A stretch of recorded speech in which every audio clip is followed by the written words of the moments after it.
Hi guys, good morning, namaskar, अस्सलाम वालेकुम and सत श्री अकाल. Welcome back to my channel Instruction with Entertainment English Planet. आपका अपना चैनल जहाँ पे हम सब कुछ बहुत इजी करके पढ़ते हैं. गाइस आज मैं एक जो टॉपिक लेकर आया हूँ ना, वो टॉपिक ऐसा है जो इंग्लिश ग्रामर की बेस है, फाउंडेशन है, यानी जिसके बिना ग्रामर का हर टॉपिक बहुत ही इनकम्प्लीट है, आपको क्लियर नहीं होगा, डाउट्स रह जाएंगे. और मेरे जो प्रीवियस वीडियोस मैंने जो अपलोड किए हैं उसमें भी मैं आपको बार बार रिमाइंड कराता रहा हूँ कि टेंसेस को स्ट्रॉन्ग करिए. टेंस आपके स्ट्रॉन्ग होंगे तो डायरेक्ट इनडायरेक्ट स्ट्रॉन्ग होगा, सिंथेसिस स्ट्रॉन्ग होगी, सिंटैक्स स्ट्रॉन्ग होगा. तो क्यों ना हम लोग पहले ट्रांसलेशन को ही देख लेते हैं, टेंस का ही बेसिक क्लियर कर लेते हैं, उसके बाद अपने टॉपिक्स को कंटिन्यू करेंगे. तो गाइज़ बहुत व्यूअर्स की ये डिमांड थी, बार बार मुझसे कमेंट्स में कहा जा रहा था कि सर ट्रांसलेशन का वीडियो अपलोड कीजिए. ट्रांसलेशन का एक्चुअली मैंने अपलोड किए थे लेकिन किसी रीज़न वाइज वो वीडियो शायद डिलीट हो गए, तो मैं फिर से उसको थोड़ा सा और इजी करके और इंटरेस्टिंग बना के, ताकि आपको समझने में ज़्यादा दिक्कत ना. और एक जो ये फोबिया बना होता है ना कि ट्रांसलेशन अरे हमें तो कभी समझ में ही नहीं आया, कॉलेज में भी पढ़ते हैं तब भी नहीं समझ में आया, वो मैं ख़त्म करने वाला हूँ बिल्कुल से. तो आप बस मेरे वीडियो को स्टार्टिंग से एंड तक मिस मत कीजिए, ध्यान से समझिए, बोर नहीं होने वाले आप बिल्कुल. ठीक है, बहुत इजीली चीज़ों को हम ग्रैस्प करने वाले हैं. तो let's start our fresh topic with our fresh day, that's tense. Tense start करते हैं. गाइस टेंस के बारे में आपने भले बहुत कुछ पढ़ा होगा, बहुत कुछ लोगों से सुना होगा, ठीक है, और जो चीज़ आपके माइंड में बैठी होगी वो इतनी ज़रूर बैठ गई होगी कि टेंस होता क्या है और कितने टाइप का होता है, उसके काइंड्स कितने हैं. हाँ, जब हम डिटेल में इंडिविजुअल टेंस की स्टडी करते हैं तो वहाँ पर आपको थोड़ी सी कन्फ्यूजन्स स्टार्ट हो जाती हैं, वो हम क्लियर करने वाले हैं. तो पहली चीज़ आते हैं टेंस पे. गाइज इसको अगर वर्डली मीनिंग देखें तो टेंस मीन्स क्या है हिंदी में. अगर आप देखेंगे तो पहले वो भी बताता हूँ, पहले इंग्लिश को अगर हम इसको इंग्लिश में ईजी कर लें तो टेंस को हम कह सकते हैं टाइम, समय, काल. ठीक है, मैं दोनों ही लैंग्वेज में आपको क्लियर कर रहा हूँ ताकि कुछ व्यूअर्स हमारे हिंदी मीडियम से हैं, कुछ इंग्लिश मीडियम से हैं, तो मैं चाहता हूं कि दोनों के लिए ये बहुत इजी हो जाए. ठीक है, ताकि किसी को कोई प्रॉब्लम ना हो. तो दोनों ही लैंग्वेज का यूज़ करके मैं बताने वाला हूं. उसके बाद भी कोई प्रॉब्लम हो तो कमेंट बॉक्स में बताइए, मैं हो सकता है कि कुछ और उसके लिए अपलोड कर सकूँ. ठीक है, तो टाइम, टेंस मीन्स होता है गाइस टाइम. टाइम को आप जानते ही हैं, समय या काल. और टाइम को डिवाइड करते हैं तो कितने पार्ट में डिवाइड होता है गाइस. एक टाइम वो जो चल रहा है, जैसे इस टाइम मैं पढ़ा रहा हूँ आपको. एक टाइम वो जो बीत गया, जैसे मैंने पहले भी आपको वीडियोस अपलोड किए थे पास्ट. ओके, एंड एक टाइम वो जो आने वाला है, जैसे मैं आगे भी वीडियोस अपलोड करता रहूँगा. तो गाइज तीन तरीके से टाइम हमारा क्या हो गया, डिवाइड हो गया. तो जो टाइम चल रहा है इट मीन्स कौन सा टाइम हुआ, वो प्रेजेंट हुआ. जो टाइम बीत गया वो कौन सा हुआ, पास्ट हुआ. और जो टाइम आने वाला है वो कौन सा, फ्यूचर. तो it means how many tenses are there, mainly 3 tense. Okay, so first of all present tense. Okay guys, जो हमारा फर्स्ट टेंस है वो कौन सा है, present tense. Okay, present tense जिसे आप हिंदी में क्या कहते हैं, वर्तमान काल. गॉट इट, हिंदी में प्रेजेंट टेंस को वर्तमान काल कहते हैं, यानी कि वो time which is going on, जो चल रहा है. ठीक है, और उस समय while the speaker is speaking, जब हम बात कर रहे हैं उस समय जो टाइम चल रहा है वो आपका कौन सा टाइम हो, प्रेजेंट टेंस. ठीक है, then past tense. Past means गुजरा हुआ कल, अतीत, माजी, बहुत तरीके से हम बुला सकते हैं इसको. ठीक है, अलग अलग लैंग्वेज में इसके लिए अलग अलग वर्ड है. हमारा मतलब है पास्ट टेंस, और हिंदी में से क्या कहते हैं, भूतकाल, वो टाइम जो आपका क्या हो गया, बीत गया. And the last tense is future tense. Future tense clear है आपको, जो टाइम आपका आने वाला, the time which is about to take place, जो होने वाला है जिसे कहते हैं हिंदी में क्या, भविष्यकाल. ओके, तो गाइज मेनली 3 टेंस हैं.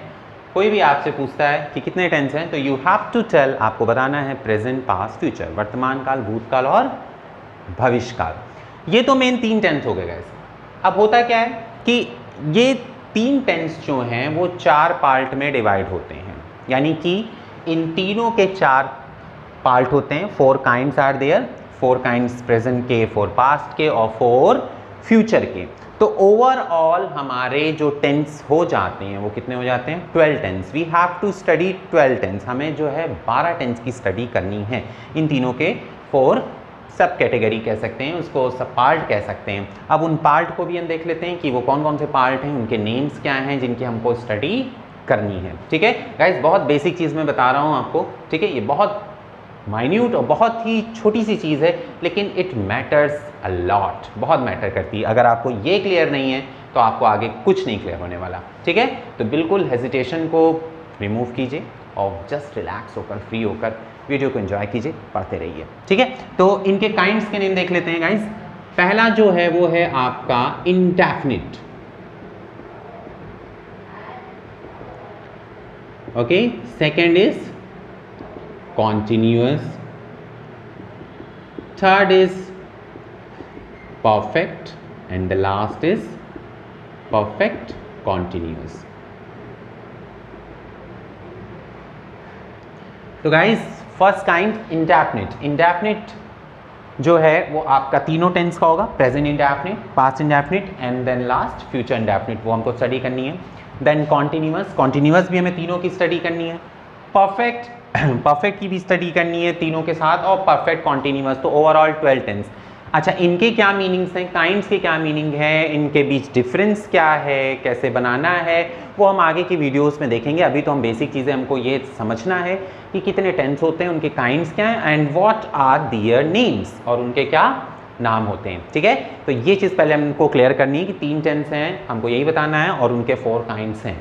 एक और चीज़ इंपॉर्टेंट है, वो क्या गाइस, एक्टिव पैसिव में जब बता रहा था तो आपको बार बार मैं ये कह रहा था कि पैसिव आपको तभी समझ में आएगा जब आपका एक्टिव क्लियर होगा, और एक्टिव कैसे क्लियर होगा, वो टेंस से क्लियर होगा। तो आज हम जब टेंस की स्टडी कर रहे हैं तो उस चीज़ को एक बार फिर से रिमाइंड कर लेते हैं कि ये जो 12 टेंस हैं, यानी कि 3 main tense and their 4 parts, और उनके जो 4 पार्ट हैं, ये ओवरऑल जो 12 टेंस हैं वो आपका कौन सा वॉइस है?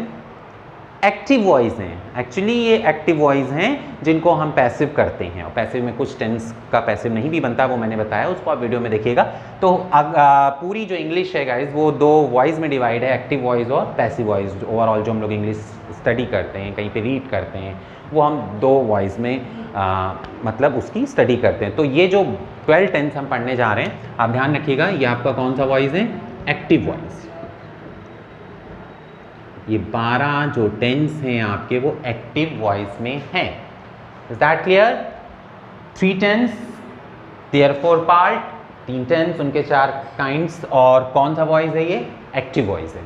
तो गाइज, एक एक करके हम हर टेंस की स्टडी करने वाले हैं, और बस थोड़ा सा आपको जो फोकस करना है, जो थोड़ा सा टाइम देना है, वो एक मेन टेंस पे देना है। यानी कि स्टार्टिंग का जो टेंस होगा उसको अगर आप अच्छे से समझ लेंगे ना, तो सारे टेंस आपके लिए बहुत इजीली समझ में आने वाले हैं, क्योंकि nothing much is gonna be change. ज़्यादा कुछ आगे के टेंस में चेंज नहीं होने वाला, सिर्फ हेल्पिंग वर्ब, मेन वर्ब की फॉर्म्स, बस वो चेंज होने वाली है, सीक्वेंस सेम रहने वाला है। तो बस एक टेंस आपको अच्छे से समझना है, यानी कि बाकी के जो 11 टेंस हैं वो खुद ब खुद आपको समझ में आ जाने वाले हैं, उसके लिए कोई स्ट्रेस लेने की ज़रूरत नहीं है।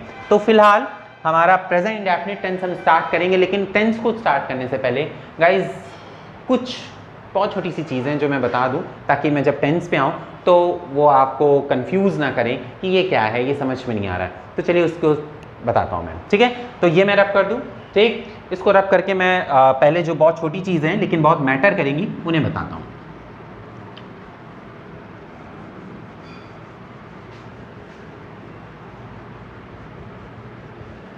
गाइज, ये वीडियो अगर आपने सही से देखा है तो मुझे लगता है कि जो अभी तक आपको प्रॉब्लम हो रही थी सेंटेंसेस को फॉर्म करने में, ट्रांसलेट करने में हिंदी टू इंग्लिश, और इंग्लिश में सेंटेंस अगर लिखा है तो उसको आइडेंटिफाई करने में कि इसका मीनिंग क्या निकल रहा है हिंदी में।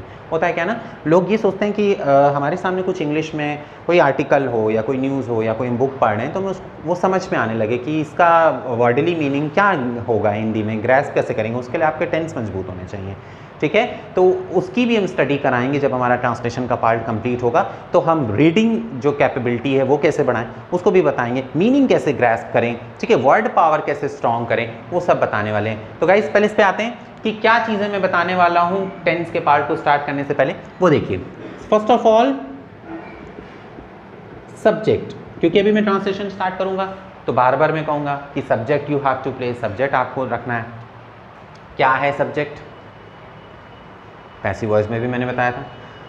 सब्जेक्ट को मैं चलिए फिर से बता देता हूं। Subject is the agent who performs the action, यानी कि सब्जेक्ट एक एजेंट है जो एक्शन को कर रहा है, यानी कि कोई पर्सन जो काम को कर रहा है, ठीक है, या फिर कोई पर्सन या चीज़, ठीक है, may be non alive, alive भी हो सकता है, नॉन अलाइव भी हो सकता है, यानी कि जानदार बेजान कोई भी हो सकता है, जो काम को कर रहा है सेंटेंस में पढ़कर आपको पता चलेगा कि इसमें एक्शन कौन कर रहा है, या फिर जिसके बारे में हम बात कर रहे हैं वो आपका क्या है?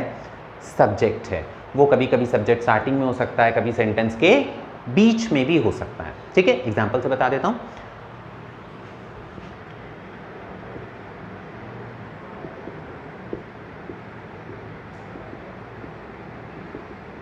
गाइज ये एग्जाम्पल देखा आपने, विक्रम कल यहां आया था। तो कौन आया था यहां पर? काम किसने किया? विक्रम ने। तो आफ्टर ऑल विक्रम क्या हुआ? सब्जेक्ट, ठीक है। तो यहां पर सब्जेक्ट कहां दिया था? In the beginning of sentence, sentence की शुरुआत में। Next example,